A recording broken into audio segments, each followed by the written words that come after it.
Good morning, everyone, and welcome to the Maryland Jockey Club at Laurel Park for a Saturday edition of Today at the Races. I'm Dan Illman, along with Keith Fustel. We've got 9 on the card and lots of things going on here in Maryland. Triple Crown season really heating up all across the country today, and Preakness tickets are now on sale. Head on over to Preakness.com for all of the information. Preakness tickets right now, $150. It's really a big celebration. It's going to be our final Preakness, right, at the original old Hilltop, what we're accustomed to until we move on to the new facility in a few years. But looking forward to that. We also have a great handicapping contest coming up Saturday, April the 19th.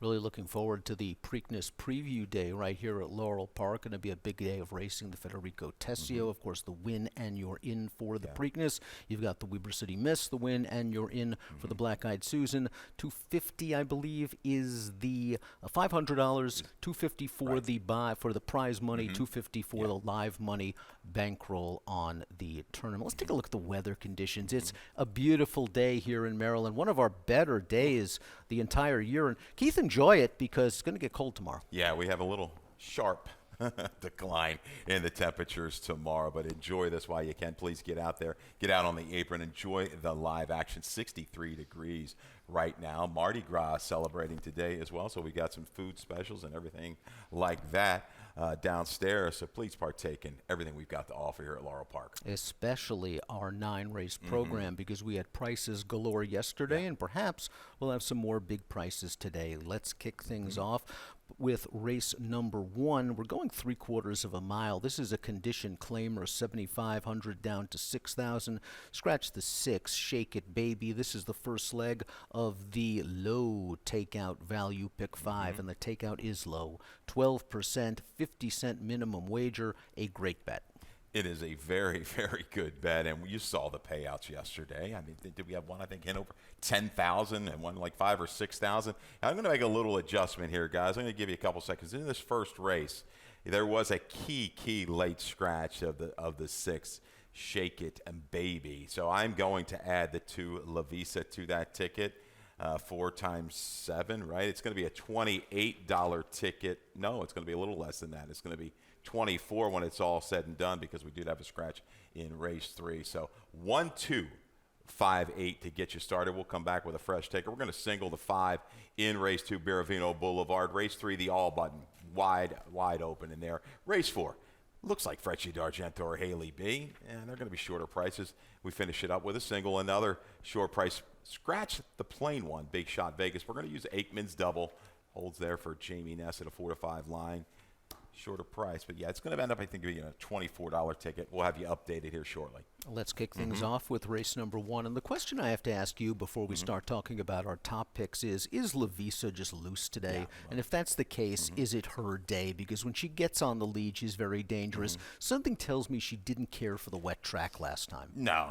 Outside, an early move into it, a press, and Sweet Heidelberg was just on her game that afternoon. Dominated that field from probably mid-turn to the wire. But the 2-back and 3-back tries, the figures work good enough. It's the 2-back try that catches my attention. Decent internals. I think she'll get even maybe a little bit more relaxed flow against this group, and she's going to be tough to beat on the front end with a clean break. If she gets that clean break with Toledo, she could be off to the races. We both like Bad Temper, though. I like the outer draw today. I think it's a very good outside post because she does have the tactical speed to get close to what should be a moderate pace despite turning back in distance. Now, this is a horse that has won going route to sprint in the past, and I thought her last race was okay. She was wired in a slow-paced race over a speed-favoring track, and she finished behind the 2 favorites. I just think she's very well spotted at this level, and it's up to the jock to get her close enough to La Visa so that one doesn't spurt away on the turn. Yeah, she was well back of La Visa, off the pace early, closed in belatedly 2 races back, but that last race, the flow hurt her. I think she's got even a little bit more tactical speed than what maybe she's shown, especially against this group. I think if Sarah is in range a couple lengths out of it, maybe approaching the quarter pole, she's going to have this one gathering momentum by then. She has a chance to run down the speed of La Visa. Got to root for the 10-year-old. The number 5, Utterly Enchanted, is still in very good form. Father Time hasn't caught up to her yet, but will the pace be to her liking? Last time out, it looked like she got a really solid pace. She got the split. She angled back to the inside, and she fired. Not sure she's going to get that sort of setup here, but you know she'll kick late. She should kick. She just hasn't brought what we've been accustomed to further down the line. Arlene Channing, though, still a player in here at the age of 10. Yum Yum Eat 'em Up goes out for Mario Saray and Raul Mena. Thought this horse was wired last time out over a speed favoring track, finished behind Bad Temper. Didn't like the way this one hopped back to her left lead, but to me, that's a sign that that distance was a little far for her. I think cutting back works. I like the way she traveled into the turn, around the turn. From about the 3/16 pole, not so much, but she doesn't have to go that far. You're right. She probably, I think she'll get an earlier run at the speeds. I think she's maybe a little bit quicker through that opening quarter half than, say, a Bad Temper. Let's move on to race number 2. $20,000 maiden claimer down to 16, going a mile and a 16th. This race is for 3-year-olds. The Maryland breds have the option of running for the $25,000 claiming price. It is the first leg of our 50-cent pick 4. As we take a look at the field, Percy, the number 1, is 8-5 on the morning line. Amazing Bernie, 5-2. It is the first leg of our 50-cent pick 4. Really good wager, the pick 4, especially if you're alive in the pick 5, and especially if you're not. Yeah, we've got a few chances to get us going in race 1, but it all comes down to a single, and we both like the 5, Biravino Boulevard. I thought this one held quite well, disputing the pace. You don't usually see me give a comment of grudgingly when the horse is beaten 10.5 lengths. You go back and watch this video. Biravino Boulevard was trying. The blinkers come off today. We have a stat. This has been a significant move for this barn as of late. I like this stat. I think you've got 6 of its last 11 hitting at a big strike rate with an ROI. There it is, of 504. Now, I didn't dig deep and see how this stat works out when you swap the blinkers for the cheek pieces, which are going on today for Biravino Boulevard. I wonder how that's going to affect things. The one thing I do know about Biravino Boulevard is it was nice to see the improved speed last time out. We saw that with the long shot for John Salzman Sr. yesterday. Horse that showed improved speed in his most recent start and continued the improvement. Maybe we'll see that for Biravino Boulevard. I expect her to be forwardly placed. Do you think she's making the lead? I think she definitely could make the lead. If Liapacina wants to go ahead and go, I think Percy's got a chance to be a little bit more aggressive from this inside post. But Biravino Boulevard, I think, will be relaxed enough early through that opening half, bring the finish. 4 works since that last race, tuning things up, maybe a little some testers with the cheek pieces. Percy draws the advantageous inside post position for this 2-turn test and also gets some class relief. We have a video spotlight for the number 1 Percy. Let's go back to the most recent effort. This is over a muddy track on February the 1st. I thought he was kind of rated a little bit in the early portion of this race and then tries to get into it with an outside bid. He's sitting in a good position right now. A little bit late to change leads, but not bad in the stretch. All in all, I thought this was a really promising performance over a speed track. Yeah, stepped it up against a little bit better field. We're going to go second Lasix today. Maybe a touch of flattening through the last 3/16 of a mile, giving ground to Dursmars, that heavy favorite for Brittany. But Percy, I think, back here, second Lasix, drawing that inside post, was hampered by a wide go a couple races back, made that move just to flatten a touch against Daddy Yankee. This is a great spot for Percy. If he's going to get it done, he's going to be a shorter price, but he's really going to have no excuse if he comes out clean. What I liked about that race was that 2 starts back, he didn't change leads at all, and Weston made a concerted effort to get him to change. He did so. I think that was a very good learning effort, good inside post, good trip coming. Amazing Bernie finished ahead of 3 of these rivals in the most recent start, including our top pick, Biravino Boulevard. It just seems like this horse is slowly getting better with each and every start. He has a bad habit of hopping back to his left lead late in the game. Exactly. Kept on willingly enough, but does he have enough positional speed? Maybe the 3 races under its belt, 1 more is going to get him a little bit closer. He's going to have to start things up a little sooner, I think, if he's going to have any kind of serious chance of reeling in horses like Percy or Biravino Boulevard. But yeah, dangerous horse, though, with Torialba. Did finish ahead of a horse that came back to place with a 48 mile. Let's quickly talk about Rapin Send, Keith, the horse that made a big 4-wide bid on the turn under urging last time out and kind of flattened out. Is he just another horse that's just pace dependent? Something tells me he's racing himself back into shape. 3rd start off a short layoff. Yeah, he's got his third route consecutively. I think, had a little hiccup out of the gate. Steady start, 5-wide run. It's a lot to ask for these inexperienced runners trying to stretch things out there. Yeah, the bottom is definitely there. I mean, I don't know if anybody's going to be flying at the end of this race. I think it'll be a grind from the 3/16 pole home. Again, needs to get positioned by the time they hit the top of the stretch. And we have a trainer stat for Rapid Sen's conditioner, Horacio De Paz, third after 2 to 4 month day layoffs on dirt, 24%, a $3.30 return on investment. Race number 2, though, we're hoping Biravino Boulevard, blinkers off, cheek pieces on, and on to the winner's circle. 5-1-3-2 for Keith, 5-2-3-1 for me. Let's move on to race number 3. Another maiden claimer, 5.5 furlongs, 30 down to 24. We've got a field of 7 in this race. I think this is a nice field because you've got a nice combination of experienced horses and first-time starters. And I want to start things off with your top pick, Minister, who was a live first-time starter and just might have been skunked by the outside post. Yeah, we were wondering why J. Rod stayed on this. He had his choice of a horse that was going to be definitely lower on the morning line. I think that was a Cal Lynch runner, but bet down to 4-1 in a big field. There wasn't a whole lot of stats even with Pecker recently with the firsters, but this guy took action. It stayed there, hung wide into a very fast pace, and it would not surprise me in the least. We got first-time Lasix today, a little bit of drop. If J-Rod gets a little more aggressive out of the gate, because you're looking at the Eternals winning trip and General Maximus and these horses and blow by him out of that last race. They weren't nearly as quick. I think this horse is going to get thrust into the action, and if he turns for home with a little bit of a lead, we'll see J-Rod do his patented float-out move. He likes to do that and try and intimidate a little bit, and it works. But Minister, I'm going to use right here, second back. And looking at the work tab for this horse, it looked like Pecoraro had him in with that first-time starter that won here the other day. Remember the one that missed the break completely and came from 20 out of it to win? Yep. So maybe Minister is a little bit better than he looks on paper. I agree with you. I think he's going to be forwardly placed. I'm going to go with one of the first-time starters. Actually, I'm going to go for a first-time starter exacta. The 6 is Tyson's Delivery, and this is a horse with a little bit of turf in the pedigree, mostly turf close up, but the second dam was a stakes-winning sprinter on dirt, won the debut, had an 85 dirt buyer.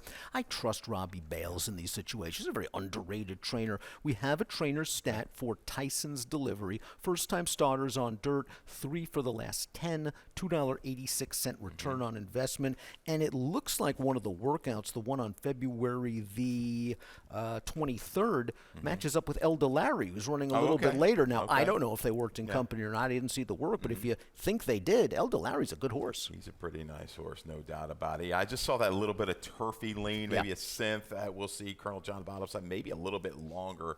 Tab the toad, I think, a little bit on Tyson's Delivery. Another firster I'm going to let you talk about, too, Voted with massive Madison Myers strike again this week. Madison Myers last week sent out a really live first-time starter named Mr. Keys, who earned a 76 buyer speed figure. And looking at the work tab, it looked like that February 11th, 5 furlong, 102 breeze, maybe went in company with Mr. Keys, who shared that time.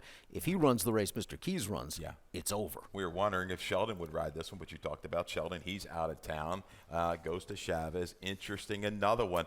Mr. Keys took play early, and it stayed pretty steadily throughout. Again, keep an eye on the tote board with the 5, Votive. Votive is a half to a debut winner, but experience counts so often in these races, and we've got horses coming out of a similar race. The 4 Night Preacher, the 7 Blow by him, and we have a video spotlight, and I thought all in all, both ran okay with some issues. Yeah, and this is the day that we had Mark. Blow by him gets the worst of it early, off a little bit slow. You know, he probably caused a little bit more of his own issues right there. That was more his fault early. And then you're going to see Torrealba. Watch this shuffle. Yeah, tries to move up inside to the half and, just shuffle back right there, giving up a couple lengths.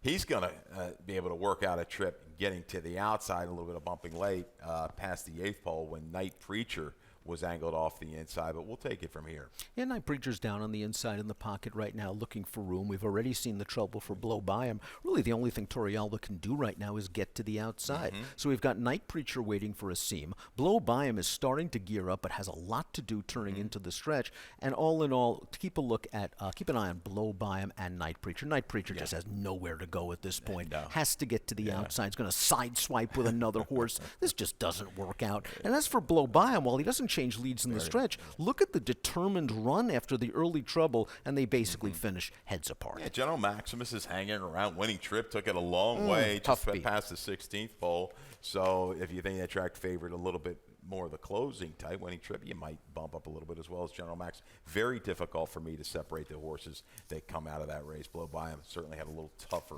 trip when it was all said and done. But you saw the winner of that race. It was Hot Stop.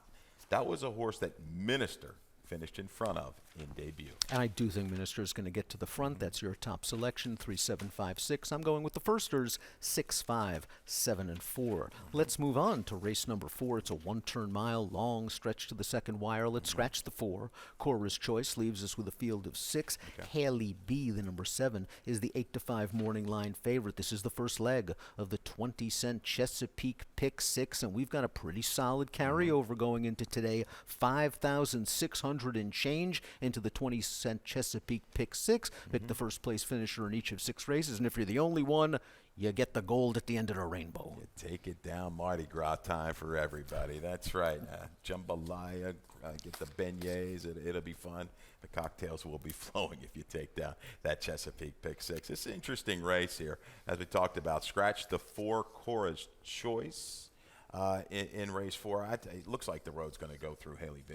The big question for Haley B is the distance, isn't it? Because she's going to be stretching out for 6 furlongs to a mile. But I agree with you. She's our top pick, and she's a horse we must use in the first leg of the 50-cent middle pick 4. But distance is a question. And how reliable is Haley B at the end of the day? She was the favorite in 4 of her last 5 starts. She lost in all of those races. I just think she's better here at Laurel Park, and she's going to get the lead, breaking from the outside post. Last time out, and we have a video spotlight for Haley B, some things didn't go right in a short field. She didn't break great. She's in between horses. She's going to have to be steadied out of a really tight spot.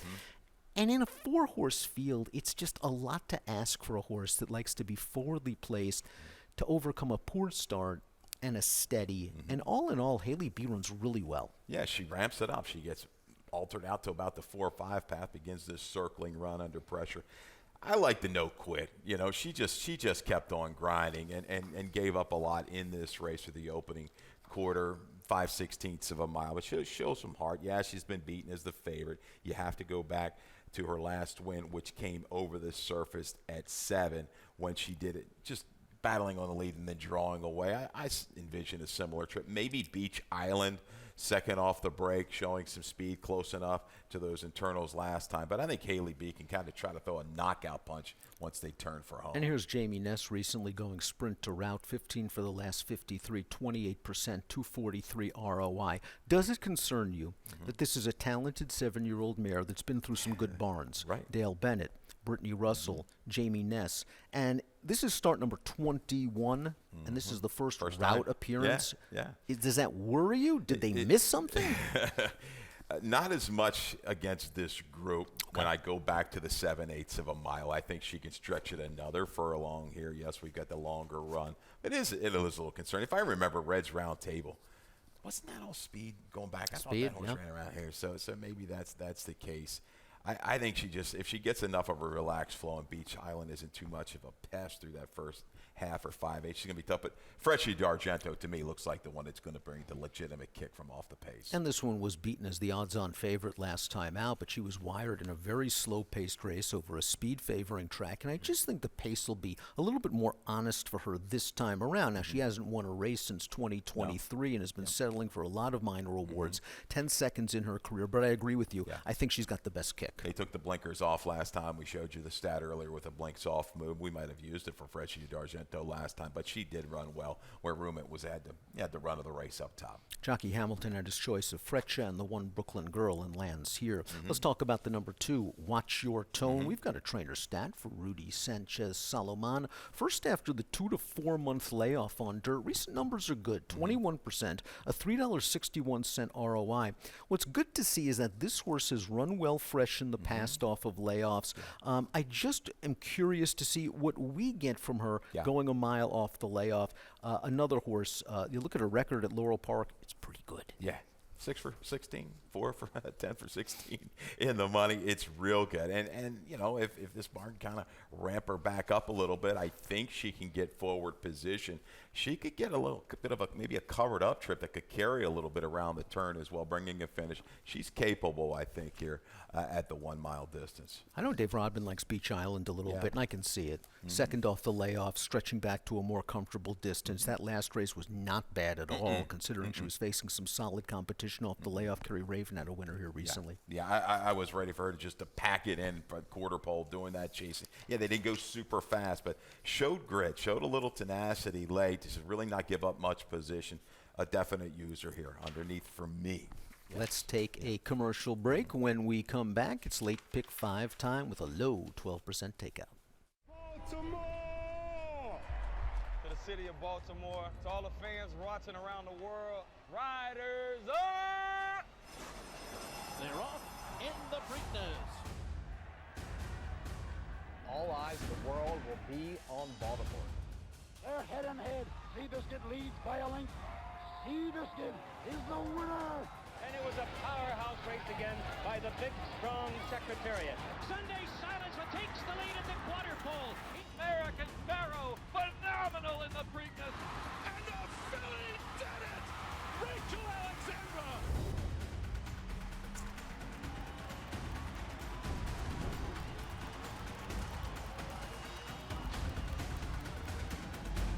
Here is Smarty Jones. He wins the Preakness by a dozen lengths. She's the brave, wins the Preakness. Welcome back to Today at the Races. I'm Dan. This is Keith. We're getting set for the late pick 5, which starts at race number 5. Let's take a look at the field. We're going a mile and a 16th. Maiden Claimers, 12-5 down to 10. Maryland breds eligible for the 15 tag scratch. Half of the entry, the number 1, Big Shot Vegas, but Aikman's Audible was the one that was likely going to take all the money anyway. 4 to 5 on the morning line. This is the first leg of our late 12% takeout value pick 5. 50-cent minimum wager. There's carryover potential in this value pick 5. It's a good wager. Not sure if Matt came in with her pick 5 ticket yet. There it is. There it is. And boy, she started you off yesterday with a great single.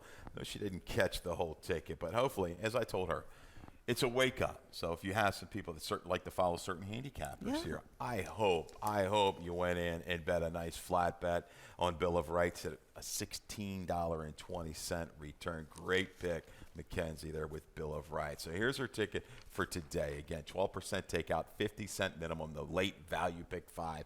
She goes 3 deep to get you started. 1A, Aikman's Audible. The 4, Align, and the 6, Parlay for Destiny. They all look like serious players in here. Shorter price on Aikman. I've got that one single. So race 6, all button. We've got the scratches in there. The 1, 2, 5, and 8 are out. She's got everybody in race 6. Let's go to race 7. Race 7 is single. Delich Vita. Really good the last couple races for Robin Grand Forest boys. Single in race 8. There's the 5, Exploration. Really kind of, there's a couple scratches in there. The 3 and the 4. Exploration going to be a single on about 97% of tickets maybe today. Race 9, wrap it up. A little bit of spread here. 2, 4, 6, and 7. Quick Key, probably going to be a solid choice in there to wrap things up. Going to throw a couple extra prices in there. Fire It and Midnight and a lot of Moxie. They're 5 to 1 and 6 to 1 on the morning line, respectively. A $30 late value pick 5. Well, let's start things off by taking a look at our morning line favorite, the 1A Aikman's Audible, a horse that we've been following for quite some time and now is going to get a little bit more distance, and I think that's good for Aikman's Audible. Coming out of the same race as Parlay for Destiny, let's take a look at Aikman's Audible. J-Rod broke really sharp with this horse and then just kept him way off the rail on the outside. He was cruising. Parlay for Destiny's kind of in a little bit tight in between. Yeah, Parlay for Destiny was able to work out a trip. Had to deal with a little bit of traffic, but made that kind Gets the split. inside move. Yeah, was able to go ahead and get the split. And Aikman's Audible. I mean, after today, if he doesn't get it done, I don't know. Okay, am I done with him? Right. He was confidently handled 3-4 wide, gets set down here at the top of the stretch, and you think he's just going to kind of dig in and repel any challenges and keep on going. But no, tough luck gets the better of him through the last eighth of a mile. He's game. Again, I'm looking at a scenario. He's probably going to have to deal with a line at some point. I think a line is dangerous as a forward player. I'm going to give him one final shot getting out here to 2 turns today. I agree. I think the trip's going to work out this time. I think a line is going to go, and I think this horse with his tactical speed is going to sit off of it. And I really think the 2-turn configuration is going to play to his strengths. Parlay for Destiny, the number 6 is my second selection in here, as well as your second selection. Let's also talk a little bit about a line, because I know Rodman likes a line a little bit, and why not? This horse ran into a tough field last time out. That Bud's Island is in very sharp form. Step right back up for Brittany Russell to get it done again. I expected a little bit better finish, especially with the first-time Lasix. We didn't, but the experience with the 2 turns I think is going to do quite well for a line. This one back towards the inner part of the track, I think, again, might have a little bit more positional speed. Say the flatbed forward or the horse to the inside, Oyster Soup, should sit a great trip. Tucked up off the leaders today. How about a nutty horse in here? The number 7, Gordito. Lots of changes. Lasix, gelding, stretching out in distance. This was a big, sizable grandson of Curlin when I got a look at him last year. And I know he doesn't look great on paper, but with all the changes, getting out to 2 turns, he faced a good field last time out. 3 next out winners. Urban Symphony repeated with a 60 buyer. Maybe kind of a horse to wake up your single race exotics. Exactly. You just kind of with the changes, a capable barn. Why not? Because you're going to look at Aikman's Audible probably at a 4-5, 3-5 when it's all said and done. I do think a line is going to take play and Parlay for Destiny. But yeah, sometimes it's just all they need. They want to get that stretch out, and once it happens, these horses sometimes turn into a different animal. But yeah, a line, I think the road's going to go through, when they turn for home, a line in Aikman's Audible. Yeah. Let's move on to race number 6. It is the first leg of the final pick 4. We have a lot of scratches, unfortunately, in this race. 1, 2, 5, and 8. We're going 5.5 furlongs. First level allowance with a 62,500 claiming option. Again, first leg of the 50-cent late pick 4. We have 3 of them on today's card. Again, 50-cent minimum wager. Let's start things off with Chrissy N, the number 9. We both like this horse, and we have a video spotlight for Chrissy N. Let's take a look at the most recent performance. Chrissy N's on the outside here, and she's going to have to be forced 4 wide on the turn all the way through into the stretch. Oh, this is a really good race. I thought the 2-back race came out of nowhere. I did not see that coming, where this horse chased 3-4 wide, was able to grind it out and get it done. And another overland trip, floated a little bit here, turning for home off of the duel. We saw Safe Trust come out of there to run really big in stakes action next time out. But look at this effort. No give up whatsoever by Christiane.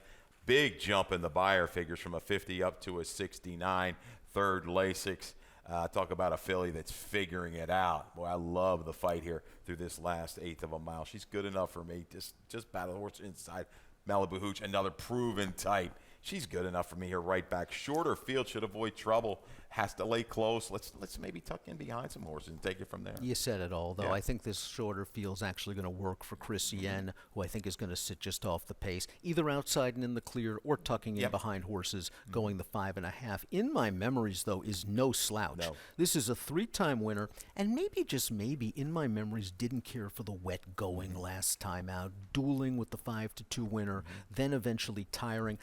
On a fast track, there's a chance that in my memories, if she's no uncle doesn't go, is the speed, and might be one of the better closers anyway. Yeah, this race definitely changes with these scratches. You had Pocket Sand who looked like a go.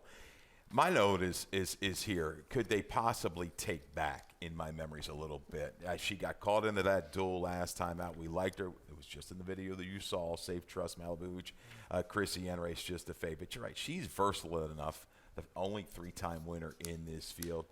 They pop out of the gate, see in the opening 16th what Hernandez wants to do, but I think she's capable either way today. And again, back to a fast track could help. I think Hernandez plays off what the four She's No Uncle's done, who showed good speed when graduating last time out. I thought Speed did well that day, but certainly she looked good, and she's got a lot of upside. I think J-Rod's going to go with her. I think in my memories will be right off her flank with a big chance turning into the stretch. What about Double Arrow, the number 3 returning for Robbie Bowes? The last time we saw Double Arrow at Laurel Park, she was a really good maiden winner over a muddy track. That was probably a little bit of a tougher spot last time out. She kind of was really awkward with her lead changes. Must have swapped them 3-4 times in the last 2.5 furlongs. But something tells me with this at this class level, she fits. I think she works beautifully. That maiden breaking score was visually impressive. Stepped up, got a call off a heavier track. Parks was in front when having to battle in that race on the front, and she was in front of a little Coco Bean. It was a pretty quick filly in her own right.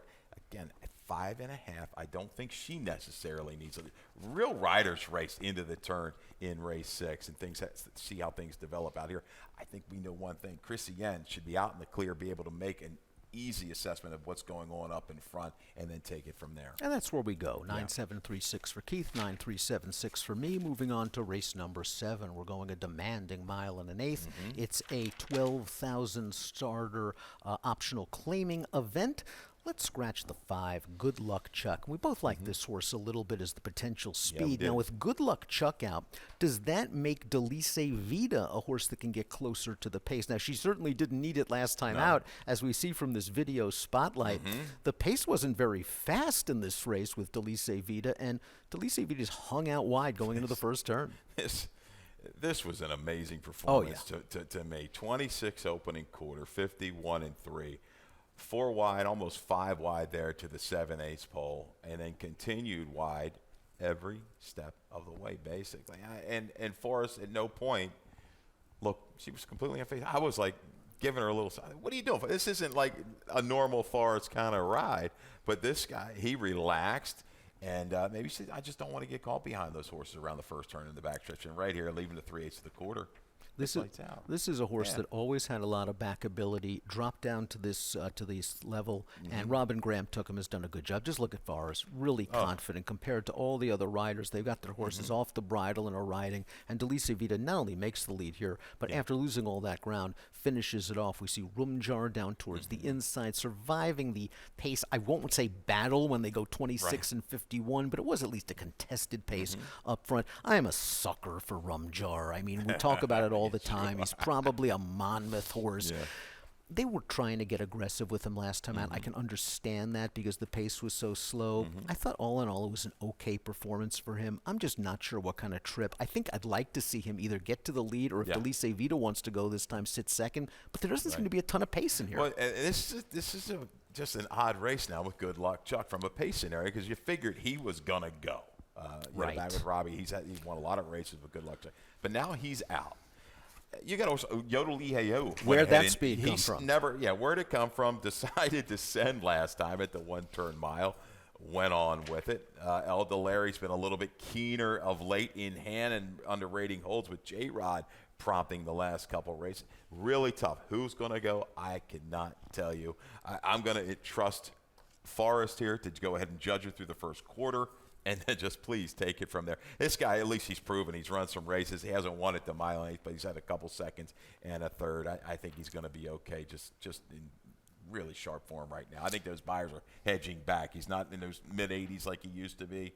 He's getting there. Maybe the speed will be El Delari. We do have a video spotlight for El Delari, and this race came over a muddy track. It's worth noting that El Delari is 3 for 3 over muddy tracks. I thought this horse took a little bit of a bobble at the start, but takes over the lead at the 5/16 pole with really no problems whatsoever, and then just stretches it out through the stretch. This was scary good. I mean, I liked him this particular afternoon. He was a shorter price. I didn't see this kind of performance coming, drawing off by 9 and change, posting an 80 fig. Was it because of the mud? We don't know. You just talked about that. Or is he just kind of getting this good? He's always been a trier. And turf dirt, it doesn't matter. He brings it. J-Rod was getting along with him beautifully the last two. Now we've got Toriaba and Robbie first off the claim, but you shouldn't really have to worry too much, should you? You don't worry about it at all. Here's Robbie Bales first off the claim, 5 for the last 8, 63%, 788 ROI, and I think it's a good sign that Robbie had 2 in here. He takes out Good Luck Chuck, maybe because he doesn't want to deal with El Delary, and he could find a better spot for Good Luck Chuck down the road. Fun Lovin' Criminal comes into this race off of a big performance at Charlestown. What a lovely ride that day. They found the rail going into the final turn and shot on through. The horse won by 1,000,000 lengths. We do have a trainer stat for Fun Lovin' Criminal. Curon last time winner is a very minor sample, but 3 for the last 13, a positive return on investment. This old timer, usually shows up with a good effort. I think flow and distance should suit him well against this group, stretching out for the first time to 1 mile and 1/8, backing up to 2 turns. But Robin, I know, is high on this horse. He said caught 5 wide the first turn, but as you said, Lopez doing a good job. They will work down and save some ground and then knife between. I like that comment there from a man Fisher to draw off by 7 and change. 3-4-1-2 for Keith. Oh, rum jar. 6-1-4-3 for me in race jar. number 7. Let's start off the late daily double. Race number 8's our feature. First level allowance going 3/4 of a mile. Take out the 3 Beaver State. Take out the 4 Swifty Devil. The 5 Exploration is going to be a heavy favorite. We have a video spotlight for Exploration, who earned a extremely strong Buyer's Speed figure in this maiden special weight at Aqueduct. Yeah, he's going to have a little target with Heaven's Got Fire, but if he brings this race back, and he just, displayed this effort at Aqueduct. This is awfully strong. 3 deep, going through those fractions. Not super demanding. A little drift here at the 3/16 from a little left-handed ask, but once this horse is straightened back up, watch this last 1/16 of a mile. He says, okay, and he just sprints away under a solid hand ride from this maiden special weight field in New York. Again, gets some assist with the scratch of Beaver State and Swifty Devil. I think he just gets the run on Heaven's Got Fire. I don't know if I think he'll just go ahead and let that one go, then kind of work outside and pounce. Can he hold off Coringa? Coringa with a big effort last time with the blinkers coming off for Trombetta, but he's going to have to step it up a little bit more if he's going to beat a horse like Exploration. Exploration probably in the range of 2 to 5, and here's your stat for Brittany Russell. Well, recently, January 31st, February 23rd under, not bad, 44%, a $2.36 return on investment. Exploration was entered 3 weeks after the race we just saw. It was scratched, but just looks so well placed in this spot. I thought Coringa looked very good last time out, and I won't be surprised if Coringa pulls off a little bit of an upset here. Jamie Rodriguez picks up the mount. Coringa probably needed the race 2 starts back. I like the fact that she was able to sit off of a runaway speed last time out, inhaled that horse, and basically won in hand. That was, again, stout performance. At no point leaving the 3/8 ball, I'm like, look at Coringa moving like this. What a difference the blinkers coming off made. 3rd Lasix today. You're right. Could definitely, it's going to have to move it up a few lengths, but that was a major step in the right direction for Coringa last time out. A really good performance there. Bermuda Run, I guess if there is some sort of barbecue up front, can be depended upon to kick late, but this is kind of a big steep step up in class. No doubt about it. I like the trip Weston gave this one last time out, was taking the rate, work between, couldn't quite catch a price in Sin Permiso, but going to need a meltdown, I think, from those top horses. Let's close things out. Race number 9, mile and a 16th, 12-5 down to 10. These are non-winners at 2 life for fillies and mares. It stays intact. Field of 7 in here. Quit Quai is the 8 to 5 morning line favorite. Quit Quai might be the speed of this race. Yeah, we saw Shining Spirit, who she finished in front of, got involved with in a duel around that final turn on February the 8th. I thought she held quite well, but Shining Spirit came back to win clear yesterday. I think she looks really tough. I can't get past her 1st or 2nd in here. I think if they want to go ahead and go, they could. A lot of moxie might send. Capitude, good, interesting note from Billy Humphrey talking about this is a horse that you have in the mix, and I don't. I'm going to use underneath, but last time out looked like a horror trip through probably the first 8 3/16 of a mile. So good explanation there if you go to our handicapping guide at laurelpark.com. please read up on those trip notes that William Humphrey provides, because they're good. Yeah, very, very good. Yeah. LaurelPark.com/picks. They are free. The handicapping guide, something for everyone. A lot of moxie is your second choice in this race. This horse might be able to liven up the exotics. I think last time out just got caught in that duel a little too early. Again, the flow shouldn't be that demanding. I'm going to give that one a pass last time out to go ahead and go here with Forrest. Well, Chica for Tequila is my second choice in this race. Looked good 2 starts back. Just left with a little bit too much to do. I think getting around 2 turns is what helps La Chica for Tequila, but this horse is pace dependent. 2.674 for Keith, 2.741 for me. In the finale, best play time. All right. Keith, where are you going? Competitive card. Again, second race. Yesterday we ran a good second with Gilda's Girl at 9-2. Just couldn't hold off the Nest runner. We come back to race 2 this afternoon with the 5, Biravino Boulevard. The blinkers coming off, the cheek pieces going on. I thought this horse held quite well after battling early. Yes, beaten 10, but the effort was still there through the stretch. The stat that you gave out, 6 for 11 recently. Rudy Sanchez-Solomon with the blinkers off with an ROI, a gaudy 504. Well, let's hit the early double then, because I'm going to go race number 1, the number 8, Bad Temper. I like this horse cutting back in distance, and I think she has the tactical speed to sit just off of the pace. Last time out she ran well. She just ran into 2 sharp horses going a mile. I think the turn back works for Bad Temper in the opener. 22 minutes to post for race number 1. The track is fast. Post time 12:10 Eastern for this 9-race program. Callie Francois, Mackenzie Pfeiffer, and Dave Rodman will take you through the afternoon. And speaking of the great Dave Rodman, let's go up to him for some scratches and changes. Good luck.